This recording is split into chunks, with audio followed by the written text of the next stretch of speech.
జిల్లీ ఎర్రకోట సమీపంలో జరిగిన కారు పేలుడు ఘటనపై స్పందించిన కరీంనగర్ పోలీసులు అప్రమత్తం అయ్యారు. పోలీస్ కమిషనర్ గౌష్ ఆలం ఆదేశాల మేరకు నగరంలో భద్రతా చర్యలు కట్టుదిట్టం చేశారు.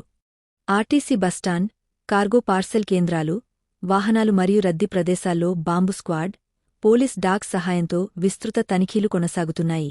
ప్రజలు అనుమానాస్పద వస్తువులు లేదా వ్యక్తులను గమనిస్తే వెంటనే డయల్ 100 లేదా 8712670744 నంబర్కి సమాచారం ఇవ్వాలని, భద్రతా చర్యలకు సహకరించాలని సిపి గౌష్ ఆలం కోరారు.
Gracias.